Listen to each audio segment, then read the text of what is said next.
సింహాసనం స్వామికి మీకు అదే కదనైనా అక్షర విలక్షణం.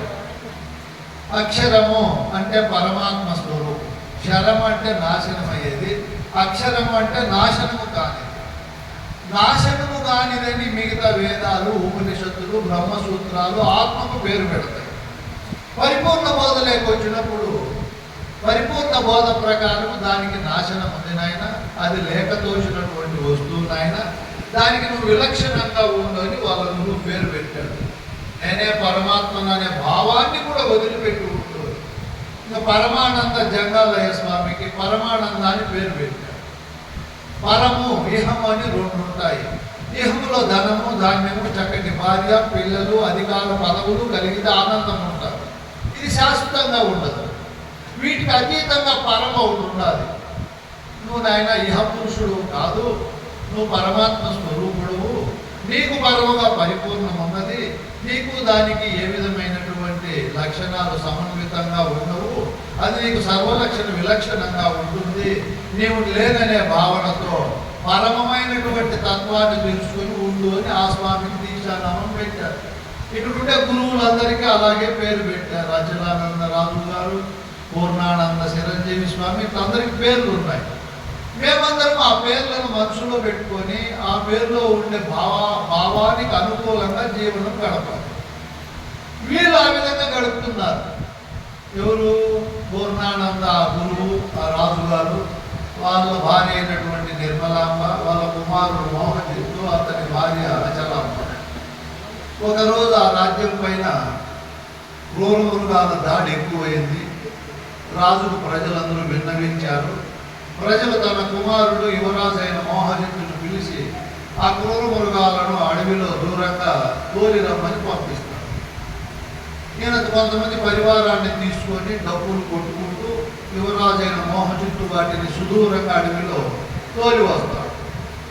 తిరిగి వచ్చే సమయంలో దారి తప్పిపోయి అదే ఒక అరణ్యంలో ఒక యతీశ్వరుడు ఒక ఆశ్రమాన్ని కట్టుకొని నిరంతరము అక్కడ ఓం నమో నారాయణాయ అనే అష్టాక్షరి మంత్రాన్ని స్మరిస్తూ తనను ఆశ్రయించిన శిష్యుల చేత స్మరింపజేస్తూ ఉంటాడు. ఎంతో కాలమైంది. ఈ మోహజిత్తు ఆ ఆశ్రమానికి పోతానే అక్కడుండే గురువు పేరు సదానందుడు. ఆయన పేరు ఎప్పుడు ఆనందంగా ఉండే పేరు. ఈ మోహజిత్తు ముఖం చూసి ఆశ్చర్యపోతాడు. పరిపూర్ణ బోధ ఎరిగిన వారి ముఖము సమస్త దేవతా స్వరూపముతో నిత్యానందంగా ఉంటుంది. వారి ముఖం చూస్తానే సృష్టి అంతా ఆకర్షింపబడతారు. మన దగ్గర 1 కోటి రూపాయల ధనం ఉండింది అనుకో, మన ఆనందమే వేరుగా ఉంటుంది. పడుకున్నా నిద్రపోతాము, అమ్మయ్య నాకు 1 కోటి రూపాయలు డబ్బులు ఉన్నాయి అని చాలా సంతోషం ఉంటుంది. ఇక్కడ ఈ పరిపూర్ణ బోధ ఎరగడం వల్ల హృదయంలో ఆ బోధ 72,000 నాలుగు పైన, మన శరీరంలో ఉండే పరమాణువుల పైన, ధాతువుల పైన ప్రభావితం చూపి అతనికి ముసలితనం వచ్చినా, చిన్నపిల్లవాడైనా, కష్ట నష్టాలు వచ్చినా అవన్నీ ధరిలో చేరక నిర్మల హృదయాంతఃకరణుడై ఉంటాడు. పరిపూర్ణ బోధ ఎరిగిన వాడు సృష్టికంతా చక్రవర్తి అయిన అతని కంటే గొప్ప స్థితి ఉంటాడు. ఈ మోహజిత్తు ముఖం చూస్తానే ఆనందపడ్డాడు ఆ సదానందుడు. ఎవరు ఇంత చూస్తూనే చేతులు దగ్గరగా తీసుకొని నమస్కరించాలనే కోరిక కలుగుతూ ఉంది. ఎంత ముఖ వచ్చేస్తుంది, ఎంత ఆనందదాయకమని ఆశ్చర్యపోయి ఎవరినైనా నీ పేరేమి, మీ రాజ్యం పేరేమి అని అడిగాడు. అప్పుడు ఈ పరిపూర్ణ బోధ ఎరిగిన వారి వినయము, విధేయత, వారి మాటలు, వారి యొక్క పలుకులు సర్వజన ఆమోదంగా ఉంటాయి. ఆయన స్వామి గురుదేవ, నన్ను మోహజిత్ అంటారు మా రాజ్యంలో, మాది విదేహ కైవల్య పట్టణము, మా నాన్న పేరు పూర్ణానందం, మా తల్లి పేరు నిర్మలాంబ, నా భార్య పేరు అచలాంబ అని చెప్తాడు. అంత వృత్తాంతం ఆయన నవ్వుతాడు. ఎందుకు అకారణంగా నవ్వుతున్నారు గురుదేవ అని అడుగుతున్నారు. మీరు మంచి మంచి పేర్లు పెట్టుకున్నారు, మీకు దానికి తగినంత అర్హత ఉందా అని అడిగాడు ఆయన సదానందుడు. మా అక్క వాళ్ళు చిన్మయ మిషన్లో ఉంటారు. నేను మా గురువుల పేర్లు చెప్తే ఆమె నవ్వుతారు. వాళ్ళ సాంప్రదాయంలో పేర్లు ఎంత గొప్పగా ఉన్నాయి, మీరు ఆ స్థితిలో ఉన్నారా అని ప్రశ్నించారు నన్ను. వాళ్ళు ఇక్కడ కోడూరులో వాళ్ళది ఒక ఆశ్రమం. మేము దానికి తగినట్లే ఉంటామమ్మా, అంత లేదు మా గురువులు పెట్టరు. సామాన్యంగా సాధ్యమైనంత వరకు ఈ మోహజిత్ అలాగే చెప్పాడు ఆ సదానందుడు, నువ్వు సమస్త మోహాలను జయించావా అంటే నా గురుకృప వల్ల జయించాను అని చెప్పాడు. దేనిపైన నాకు మోహం లేదు. మీ నాన్న ఎప్పుడు పూర్ణానందంగా ఉంటాడంటే ఉంటాడు. విదేహ కైవల్య పట్టణం అంటే చాలా గొప్ప పేరు, దానికి అర్థం ఉంటుంది. ఈ దేహము శరీరం దీన్ని నడిపేది విదేహి అంటే నేననే పరమాత్మ స్వరూపం. దాన్ని గురువాక్యముతో లేనని తెలుసుకొని ఎవరైతే రాజ్యంలో జీవిస్తారో వాళ్ళను విదేహ కైవల్య పట్టణ వాసులు అంటారు. అప్ప అంత గొప్ప అర్థం స్ఫురించేంత వాళ్ళు ఉండాలి మీ పట్టణంలో అంటే అవునని చెప్తాడు మోహజిత్. అయితే నేను ఒకసారి మీ రాజ్యాన్ని పరీక్షించి వస్తానని చెప్తా. సరే పరీక్షించి రమ్మంటాడు మోహజిత్. ఆ రాజు ఇలాగ పోతే నన్ను ఎవరు గుర్తిస్తారయ్యా, నీవు నీ రాజముద్రికను నీ వస్త్రాలను ఒక జింకను చంపి ఆ రక్తం పూసి నాకు ఇవ్వు అంటాడు. ఆ యువరాజు అలాగే చేస్తాడు మోహజిత్. ఆ బట్టలు తీసుకొని ముద్రికి తీసుకొని ఈ సదానందుడు ఆ పేర్లకు తగినట్టు వాళ్ళు ఉన్నారో లేదోనని ఆ రాజ్యం లేక వస్తాడు. వచ్చి రాజ అంతఃపురం ఉంటుంది, అక్కడికి మనం పోవాలి అంటే అక్కడ సేవకులు ఉంటారు, వాళ్ళతో పర్మిషన్ తీసుకోవాలి. ఈ సదానందుడు ఆ సేవకుల దగ్గరికి మీ పేరు ఏమని అడిగాడు. వాళ్ళు కర్తృత్వరహిత కర్మాచరణ పరులము అని పేరు చెప్పారు. నేను ఉపనిషత్తులు వేదాలు భగవద్గీత చదివి కర్మ ఫలత్యాగము కర్మ సన్యాసము కర్మరహితము ఇట్లా పదాలు తెలుసుకున్నాడు. కర్తృత్వరహిత కర్మాచరణ సేవకులు అంటే ఆశ్చర్యపడ్డాడు.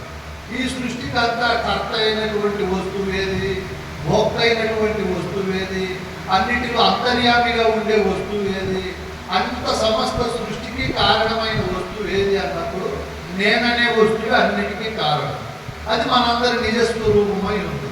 మనిషి ఏది చెప్పినా నమ్ముతాడు, వాస్తు చెప్పినా నమ్ముతాడు, బల్లి శాస్త్రము పిల్లి శాస్త్రము మూఢనమ్మకాలు మూఢ విశ్వాసాలు అన్నీ నమ్ముతాడు మానవుడు. నువ్వు పరమాత్మ అంటే నమ్మడు. అమ్మ నేను పరమాత్మనా, నేను కానే కాదు, నేను భక్తుడును. ఇంకా కొన్ని మతాల వారు మేము పాపులమని వాళ్ళు పాడుకుంటూ వస్తారు. పాడు నిజంగా ఎవరు పాపులు కాదు, దుర్మార్గులు కాదు, భక్తులు కాదు, అంతా పరమాత్మ స్వరూపులే. అయితే నమ్మడు మానవుడు. మనంతా వాళ్ళే నమ్ముతాం. గురువు దగ్గరికి వచ్చి నువ్వు పరమాత్మవు, నువ్వే దేవదేవుడువు, నువ్వే ఆత్మస్వరూపుడువు, నువ్వే బ్రహ్మ విష్ణు రుద్ర ఈశ్వర అల్లా యేసు అన్నీ నువ్వే నాయన అంటే మనం నమ్ముతాం. అన్ని పేర్లకు నేనే సార్థక నామధేయుని. మిగతా వాళ్ళు నమ్మరు.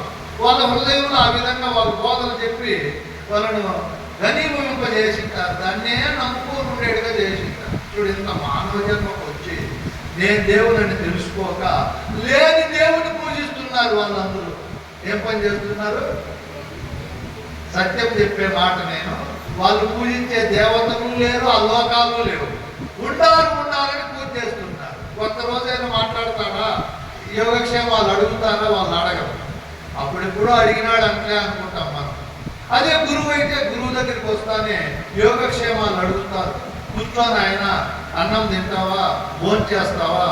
ఈ మల్లేశ్వరరావు గాయత్రి అమ్మసుడు మన గురుభూతులు వస్తారని ప్రొద్దున్న ఇడ్లీలు పెట్టారు. ఇంకా మధ్యాహ్నం ఎన్ని వంటలు, ఫ్యాన్లు, ఎంత డెకరేషన్ చేసి చూడు ఎంత బాగా చేశారు ఈ ముచ్చటగా. ఇదంతా మన గురువులు మనకు కావలసినవన్నీ సమకూరుస్తారు. గురువులకు తెలుసు ఏది ఎలా చేయాలి అని. అందుకే ప్రతి ఒక్కరికి గురువు ఉండాలి. గురువు ఉండే వాళ్ళే దేవుళ్ళు అయినారు. రాముడు కానీ కృష్ణుడు కానీ ఆంజనేయుడు కానీ వీళ్ళందరికీ దేవతలు ఉండి వాళ్ళు గొప్ప వాళ్ళు అయినారు. మనకు గురువు ఉండాలి. గురువు ఉండేదేం తప్పు కాదు, అది ఆచారం అయ్యిందని దీక్షితులు చెప్తారు. ఈ విధంగా ఈ సదానందుడు వాళ్ళ పేర్లు విని ఆశ్చర్యపడి, నాయన నేను ఒక వార్త తీసుకొని వచ్చాను. మీ యువరాజు మా ఆశ్రమానికి దగ్గర అడవిలో పులివాత పడి చనిపోయాడు. ఇదిగో బట్టలు, ఇదిగో ఉంగరము రాజముద్రిగా చూపించారు సదానందుడు. ఆ సేవకులు కొంతసేపు కళ్ళు మూసుకొని అలా తెలిసి, సరే నాయన దానికి పెద్ద బాధపడిన అవసరం లేదు, చనిపోతే సాధారణమే కదా. కృష్ణ ప్రభువులు కూడా ఒక కథార్థం చెప్తారు. చచ్చుట, పుట్టుట, మేలక వచ్చుట, గాఢ సుశుక్తి వచ్చుట, ఈ 4 అచ్చముగా సహజ మెరుపు, కొంచెము ఈ ఎరుక నిలవబోదు మా అప్ప అని. మేము గురువులు ఎప్పుడు అది గుర్తు పెట్టుకొని ఉండాలి. ఏమని? ఇది ఎప్పుడైనా పోయేదే లేని సావుకు భయపడవాడు. సావుకు భయపడితే పిరికివాడు అంటారు. ఎప్పుడైనా పోనీ నేను రెడీగా ఉండాలి ప్రయాణానికి. ఈ సేవకులు ఆ మాట చెప్పారు.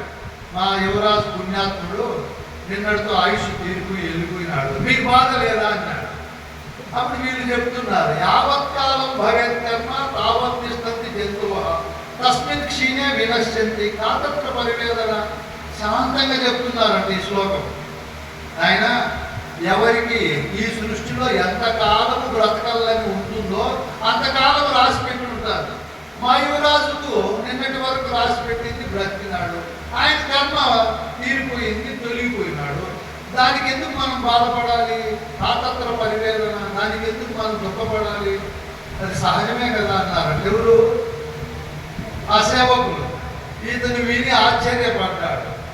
ఆయన సదానంద, నువ్వు ఆశ్చర్యపడద్దు, బాధపడదు. ధరణిలో 1000 ఏళ్ళు తరువు నిలవకపోదు.